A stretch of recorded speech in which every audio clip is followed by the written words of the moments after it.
Pertama-tama, saya mengucap syukur kepada Tuhan Elohim yang telah mengizinkan kita merayakan Hari Raya Roti Tidak Beragi.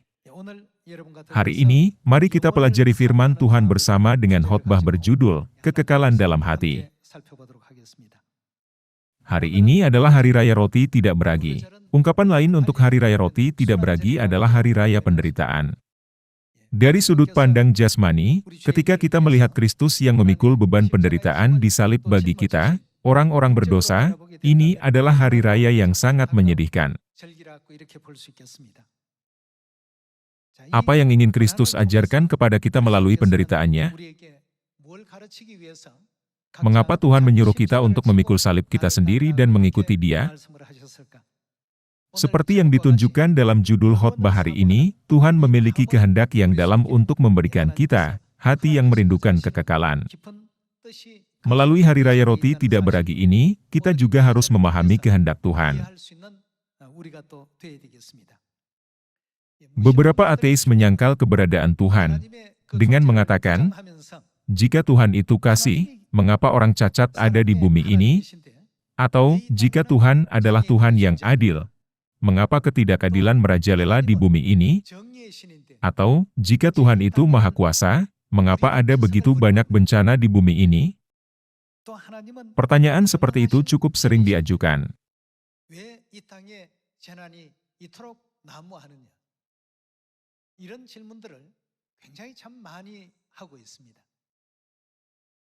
Pada kenyataannya, berbagai kemalangan dan peristiwa yang tidak adil terjadi di bumi ini.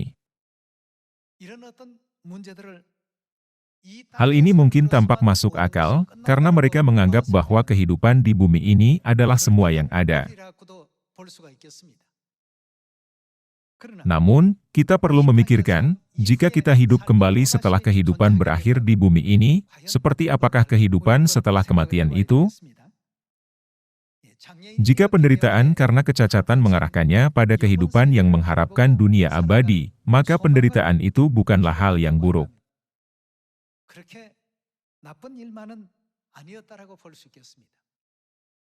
Selain itu, jika penderitaan karena ketidakbenaran orang lain mengarahkan kita pada iman yang merindukan dunia yang kekal, maka penderitaan itu juga adalah sesuatu yang harus kita tanggung. Ada perbedaan besar antara mereka yang hidup hanya untuk kehidupan singkat di dunia ini, dengan mereka yang memikirkan kehidupan setelah kematian. Jika seseorang yang segala hal dalam hidupnya berjalan sesuai dengan keinginannya dan berhasil dengan mudah, maka orang seperti itu tidak perlu memikirkan dunia yang kekal.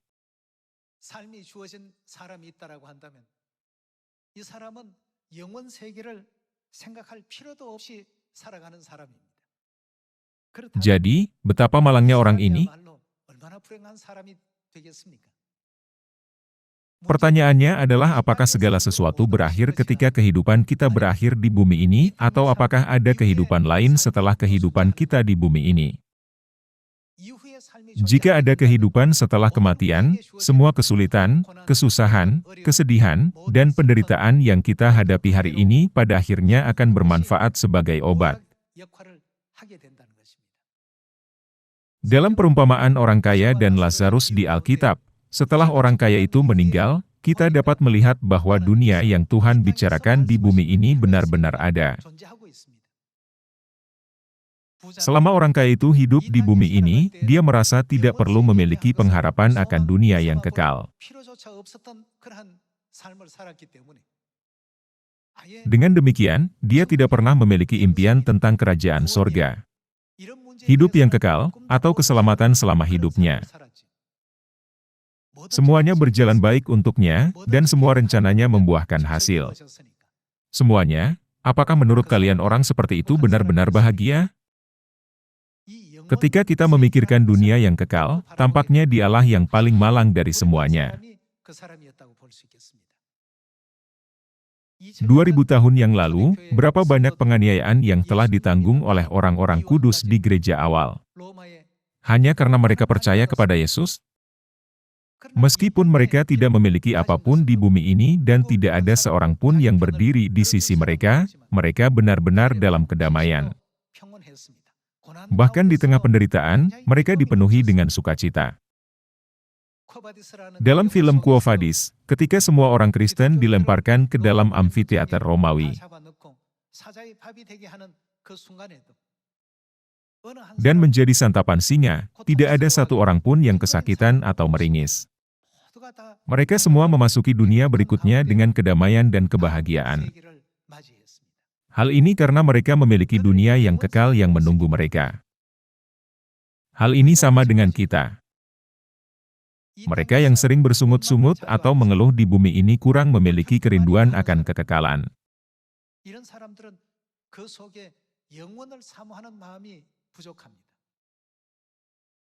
Pada zaman Musa, 3.500 tahun yang lalu, mengapa orang Israel sering bersungut-sungut di padang gurun? Mereka semua tidak memiliki kerinduan akan kekekalan. Jika mereka punya rumah yang bagus dan makanan, mereka hanya puas dengan kenyataan hidupnya, hanya mengharapkan kehidupan yang bebas dari kesulitan atau masalah di bumi ini.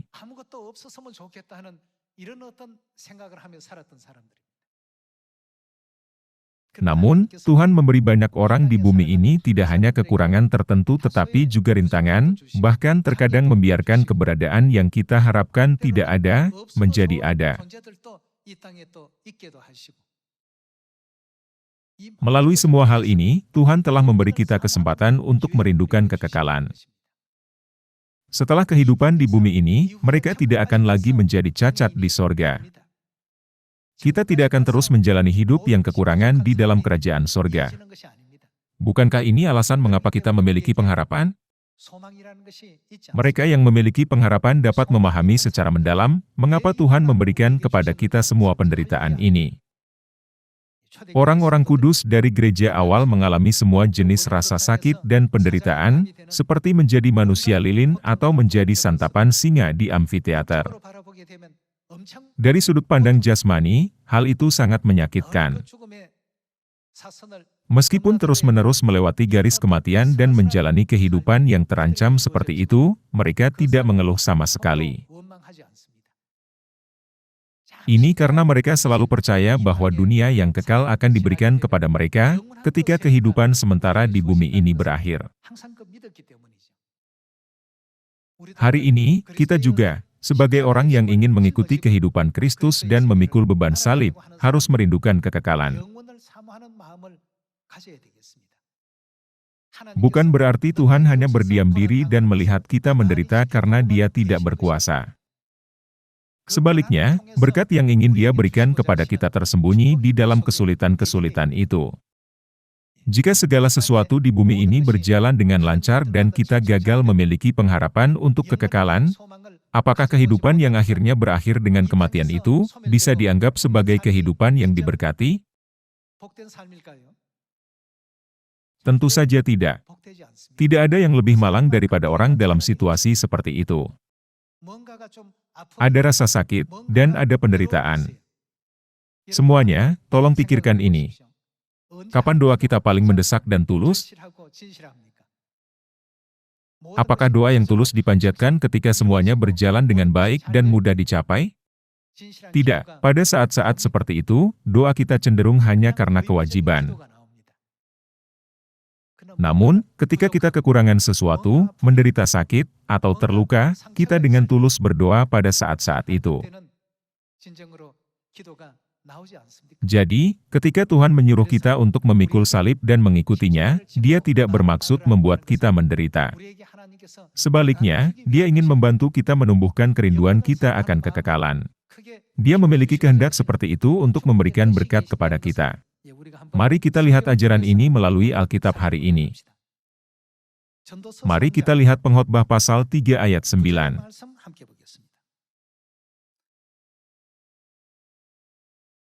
Apakah untung pekerja dari yang dikerjakannya dengan berjerih payah? Aku telah melihat pekerjaan yang diberikan Allah kepada anak-anak manusia untuk melelahkan dirinya. Bahkan ketika kita hanya berbaring, Tuhan dapat membuat buah kesemek ranum jatuh ke dalam mulut kita dengan sendirinya. Karena Dia Maha Tahu dan Maha Kuasa. Namun, apa yang telah Tuhan berikan kepada umat manusia? Firman-Nya, Dia telah memberikan pekerjaan untuk melelahkan diri. Hal ini untuk membuat kita menyadari kesusahan dan kesulitan dalam proses kita melakukan upaya. Aku telah melihat pekerjaan yang diberikan Allah kepada anak-anak manusia untuk melelahkan dirinya. Ayat 11. Ia membuat segala sesuatu indah pada waktunya, bahkan Ia memberikan apa? Memberikan kekekalan dalam hati mereka. Tetapi manusia tidak dapat menyelami pekerjaan yang dilakukan Allah dari awal sampai akhir. Melalui penderitaan, Dia ingin kerinduan akan kekekalan tumbuh di dalam hati kita. Jika gereja awal mendapat dukungan dari kekaisaran, seperti halnya gereja Katolik, akankah iman mereka mampu memancarkan harum Kristus? Sama sekali tidak. Jika kita dapat memikirkan berkat-berkat yang akan Tuhan berikan kepada kita di dunia yang akan datang, kita dapat menyadari, hidup yang kita jalani di bumi ini tidak begitu melelahkan dan kesulitan-kesulitan kita, bukanlah karena kita tidak menerima berkat Tuhan. Apa yang Tuhan berikan kepada manusia? Ada tertulis bahwa Dia memberikan pekerjaan untuk melelahkan diri. Tidak bisakah Tuhan menciptakan situasi di mana kita bisa mendapatkan banyak makanan tanpa bersusah payah atau bekerja keras di bumi ini? Tentu saja, Dia bisa.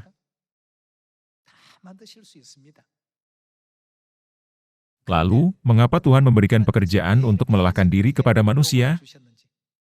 Mari kita lihat 2 Korintus pasal 4 ayat 16. Pasal 4 ayat 16. Sebab itu kami tidak tawar hati, tetapi meskipun manusia lahiriah kami semakin merosot, namun manusia batiniah kami dibaharui dari sehari ke sehari. Sebab penderitaan ringan yang sekarang ini, mengerjakan bagi kami kemuliaan kekal yang melebihi segala-galanya, jauh lebih besar daripada penderitaan kami.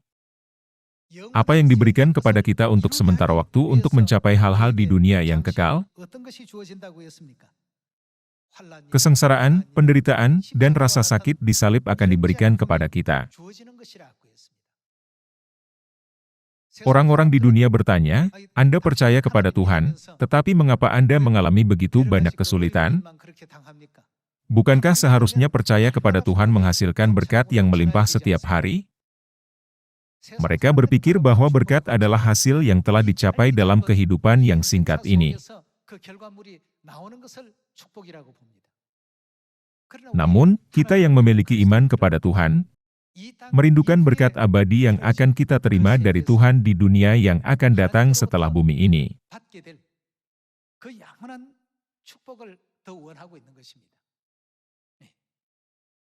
Jika dunia itu tidak ada, orang Kristen tidak bisa menjawab pertanyaan yang diajukan oleh para ateis, jika Tuhan itu Maha Kuasa, mengapa ada begitu banyak bencana di bumi ini?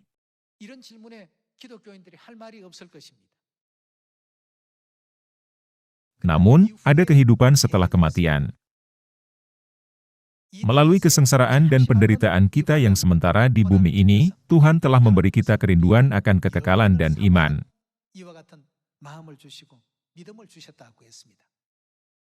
Ini karena hal-hal di dunia itu bersifat kekal.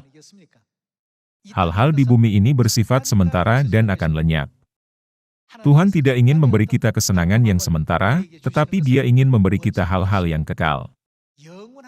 Karena itu, ketika Tuhan berkata, "Jika kamu ingin mengikuti Aku, apa yang harus kita lakukan?" Dia menyuruh kita untuk memikul salib kita sendiri dan mengikuti Dia. Ini berarti bersiaplah untuk menderita dan mengikut Dia. Dia menyuruh kita untuk memikul salib penderitaan di bumi ini. Bukankah ini berarti kita akan menerima upah sorgawi di dunia yang kekal? Dengan kata lain, kekristenan adalah agama yang percaya akan menikmati berkat-berkat di dunia yang akan datang setelah dunia ini berakhir.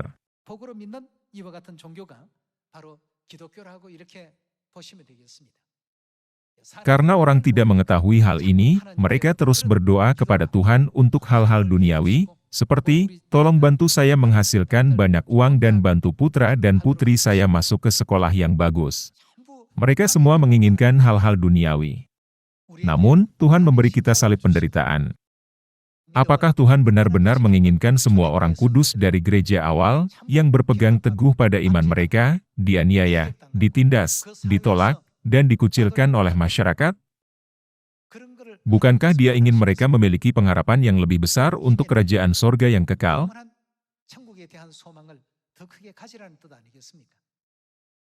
Kristus menanggung rasa sakit dan mengatasi penderitaannya saat ini, karena Dia menantikan sukacita yang ada di hadapannya. Demikian juga, kita harus melakukan hal yang sama sekarang. Kita semua harus menanggung dan mengatasi semua kesulitan yang kita hadapi saat ini, dan berjuang menuju kerajaan sorga, dengan memikirkan kemuliaan yang di depan kita. Mereka yang merindukan kekekalan tidak memiliki keluhan atau sungut-sungut. Namun, mereka yang tidak merindukan kekekalan dan hanya menginginkan berkat yang akan mereka terima di bumi ini, selalu menggerutu. Mari kita membuka kitab 1 Korintus pasal 10. 1 Korintus pasal 10 ayat 9. Dan janganlah kita mencobai Tuhan, seperti yang dilakukan oleh beberapa orang dari mereka, sehingga mereka mati dipagut ular. Dan janganlah bersungut-sungut, seperti yang dilakukan oleh beberapa orang dari mereka. Mengapa demikian? Sehingga mereka dibinasakan oleh malaikat maut.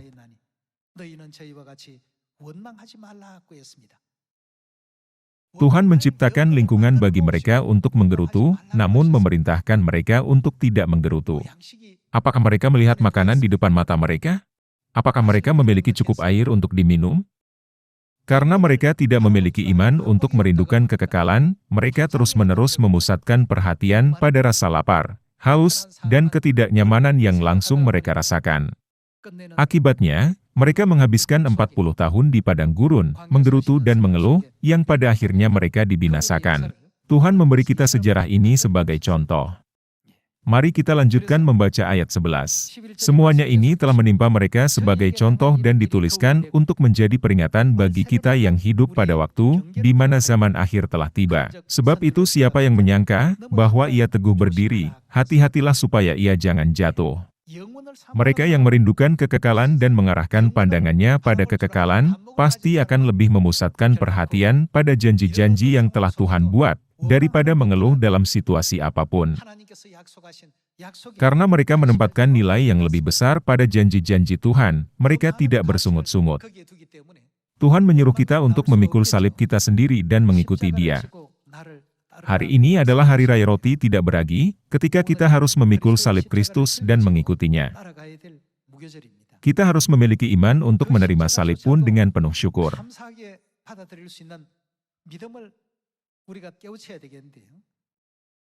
Mari kita lihat kitab Pengkhotbah pasal 1 ayat 1.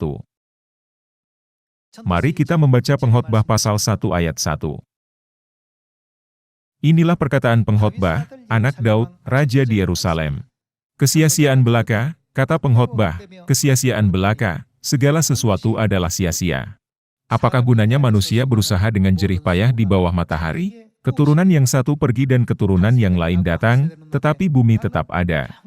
Matahari terbit, matahari terbenam, lalu terburu-buru menuju tempat ia terbit kembali. Angin bertiup ke selatan, lalu berputar ke utara, terus-menerus ia berputar, dan dalam putarannya angin itu kembali. Semua sungai mengalir ke laut, tetapi laut tidak juga menjadi penuh. Kemana sungai mengalir, ke situ sungai mengalir selalu. Segala sesuatu menjemukan, sehingga tak terkatakan oleh manusia, mata tidak kenyang melihat, telinga tidak puas mendengar. Salomo mengatakan ini bukan karena dia pesimis, tetapi karena dia orang yang bijaksana. Dari sudut pandangnya yang bisa melihat kekekalan, apa yang akan terjadi pada segala hal yang bersifat sementara dan pada akhirnya binasa di bumi ini? Seperti yang ditulis Salomo dalam kitab Pengkhotbah, dia tidak merintangi matanya dari apapun yang dikehendakinya, dan dia tidak menahan hatinya dari sukacita apapun. Meskipun mencoba segalanya, dia akhirnya mencapai kesimpulan ini. Kesia-siaan belaka, kata pengkhotbah.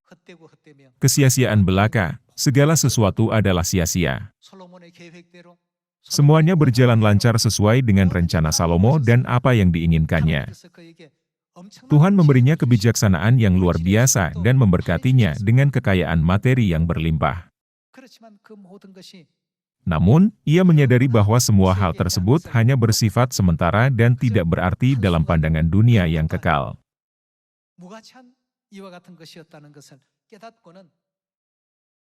Dalam Pengkhotbah pasal 12, apa yang dikatakannya tentang kewajiban umat manusia? Ada tertulis, takutlah akan Allah dan berpeganglah pada perintah-perintahnya, karena ini adalah kewajiban setiap orang. Semuanya, Salomo melakukan semua yang dia inginkan dan mencapai kesimpulan ini. Ketika kesusahan dan penderitaan dibawa ke dalam hidup kita karena kita tidak bisa mencapai apa yang kita inginkan, dan hal-hal yang tidak adil terjadi secara tidak terduga dan menyebabkan rasa sakit dan kesulitan, kita tidak boleh terlalu memusatkan perhatian padanya atau bersungut-sungut.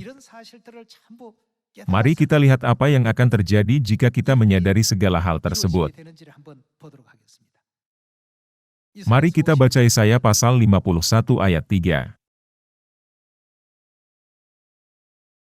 Sebab Tuhan menghibur Sion, menghibur segala reruntuhannya, ia membuat padang gurunnya seperti Taman Eden dan padang belantaranya seperti Taman Tuhan. Apa yang akan terjadi? Di situ terdapat kegirangan dan sukacita, nyanyian syukur dan lagu yang nyaring. Terdapat suara sukacita dan lagu yang nyaring di Sion setiap hari. Apa yang memungkinkan hal ini? Agar Sion menjadi seperti ini, Sion harus dipenuhi dengan orang-orang yang memiliki hati, yang merindukan kekekalan dan mata rohani yang terbuka menuju dunia yang kekal. Semakin banyak anggota keluarga Sion memiliki pandangan ini untuk kekekalan, apa yang akan terjadi di Sion? Semakin banyak sukacita, lagu yang nyaring, nyanyian syukur, dan kegirangan akan meluap di dalam Sion setiap hari. Itulah sebabnya Kristus tidak hanya memberi kita kesenangan sementara dari hal-hal duniawi, tetapi juga memberikan rintangan, kesulitan, dan situasi yang sulit di jalan kita, sehingga kita dapat menerima berkat yang lebih besar di kerajaan sorga.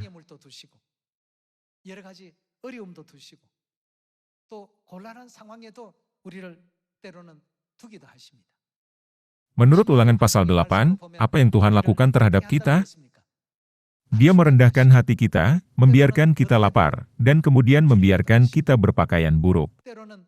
Namun, pada akhirnya hal itu akan memberikan kita berkat.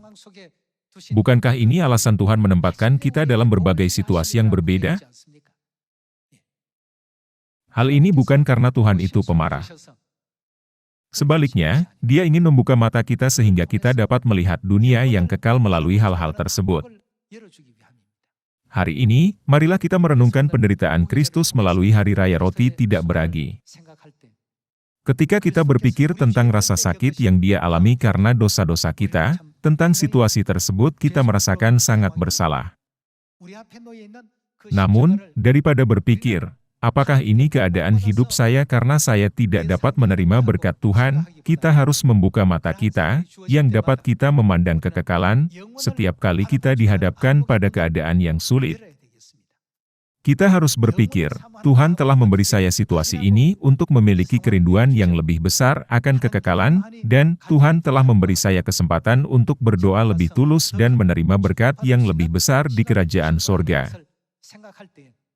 Dengan pemikiran ini, Sion dapat menjadi tempat di mana nyanyian syukur, lagu yang nyaring, dan kegirangan tidak pernah berhenti.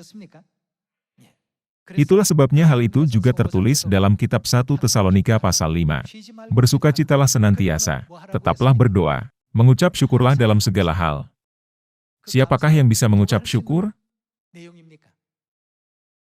Hanya mereka yang memiliki mata yang dapat memandang kekekalan, dapat melakukannya. Dalam segala hal, berarti situasi apapun, Jika kita hanya mengatakan, "Terima kasih Tuhan," hanya ketika kita memiliki sesuatu untuk bersyukur, itu adalah sesuatu yang dapat dilakukan siapa saja. Selama melarikan diri ke katakomba, orang-orang kudus dari gereja awal tidak bisa menemukan tempat ibadah. Akan tetapi, mereka terus beribadah kepada Tuhan. Bahkan saat dikejar-kejar oleh orang Romawi, mereka tetap memberitakan kabar baik tentang kerajaan Tuhan yang penuh berkat, bahkan dalam situasi sedemikian. Mereka bersukacita dan menemukan kebahagiaan dalam pengharapan yang lebih besar. Mereka yang tidak memiliki mata yang dapat memandang kekekalan, tidak bisa mengerti mengapa orang Kristen melakukan seperti itu. Orang biasa berpikir bahwa mereka harus memohon, mengatakan, "Tolong selamatkan kami." Untuk menghindari menjadi santapan singa, mereka bisa saja berkata, "Saya tidak akan percaya lagi kepada Yesus. Tolonglah saya keluar dari neraka ini," tetapi tidak ada satu orang pun yang melakukannya. Sebaliknya, mereka berpegangan tangan dan bernyanyi, "Jalan terang ke sorga ada di hadapanku. Lihat banyak hal kesedihan dan selalu sengsara." Nyanyian pujian mereka bergema dengan lebih kuat, bahkan pada saat mereka menghadapi kematian. Jadi, ada tertulis bahwa dunia tidak layak bagi iman mereka yang tak tergoyahkan. Sama seperti Kristus menanggung penderitaan salib dengan pandangan kekekalan, kita juga harus memiliki visi kekekalan dan merangkul pengharapan akan kerajaan sorga yang kekal yang telah Tuhan bukakan bagi kita.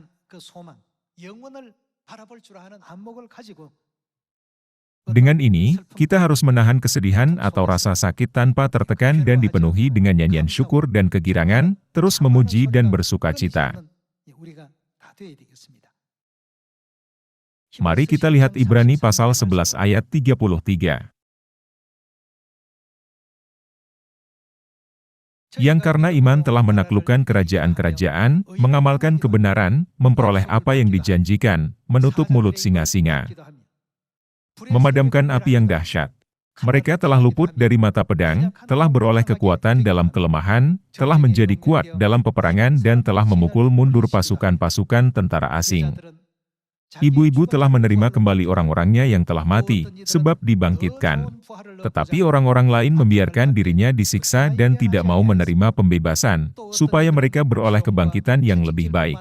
Ada pula yang diejek dan didera, bahkan yang dibelenggu dan dipenjarakan. Mereka dilempari, digergaji, dibunuh dengan pedang, mereka mengembara dengan berpakaian kulit domba dan kulit kambing sambil menderita kekurangan, kesesakan dan siksaan. Dunia ini tidak layak bagi mereka. Karena orang-orang kudus dari gereja awal memiliki pengharapan besar akan dunia yang kekal, mereka bertahan dalam segala kesengsaraan dan penganiayaan. Karena itu, dunia tidak layak bagi mereka.